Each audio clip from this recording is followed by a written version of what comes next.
تمام سننے والوں کو السلام علیکم۔ محترم ناظرین اکرام، آج کی اس ویڈیو میں آپ جانیں گے کہ اگر آپ نے خواب میں آگ دیکھی ہے تو اس کی صحیح تعبیر کیا ہے۔ خواب میں آگ دیکھنے کے حوالہ سے مشہور علماء اکرام کی کیا رائے ہے، لہٰذا آپ سے گزارش ہے کہ اپنے خواب کی صحیح تعبیر جاننے کے لیے ویڈیو میں بنے رہیں۔ حضرت جعفر صادق رحمۃ اللہ علیہ فرماتے ہیں کہ خواب میں آگ دیکھنا 25 وجوہات پر ہے: عذاب، فتنہ، نفاق، بے رہبری، جنگ، رکاوٹ، علم و حکمت، حاکم کی ناراضگی، فساد، ڈر، برائی، نفع، مال حرام،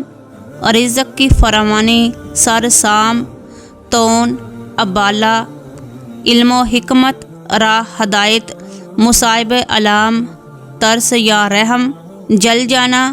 مصاحبت حاکم، فضیلت، مال حرام۔ حضرت دانیال نے فرمایا کہ اگر خواب میں آگ دیکھنا بغیر دھوئیں کے دیکھا ہے تو دلیل ہے کہ بادشاہ کے قریب ہوگا، استحکام پر ہوں گے، اور اگر دیکھے کہ کسی نے اس کو آگ میں گرا کر جلایا ہے تو دلیل ہے کہ بادشاہ اس پر ظلم کرے گا لیکن جلدی خلاصی پائے گا اور بشارت نیکی پائے گا۔ چنانچہ فرمان حق تعالی ہے، ہم نے حکم دیا کہ اے آگ سرد ہو جا اور ابراہیم پر سلامتی والی ہو جا۔ حضرت جعفر صادق رحمۃ اللہ علیہ نے فرمایا کہ اگر کوئی شخص خواب دیکھے کہ آگ کھا رہا ہے تو یہ علامت ہے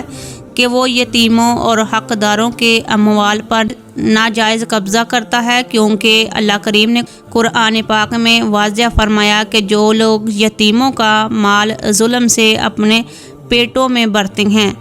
دراصل آگ کھاتے ہیں اور وہ جلدی دوزخ میں جائیں گے۔ حضرت ابن سیرین رحمۃ اللہ علیہ نے فرمایا کہ اگر کوئی خواب میں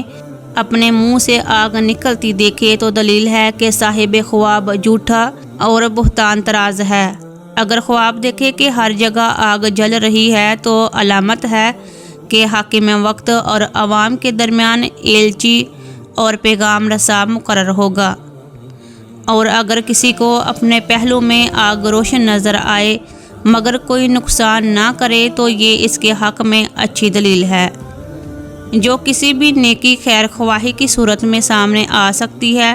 خواب میں دیکھے کہ آگ پر قابو پا لیا اور نقصانات سے بچ گیا تو دلیل ہے کہ خواب دیکھنے والا دشمن پر غالب آئے گا اور دشمن نقصان نہیں پہنچا پائے گا۔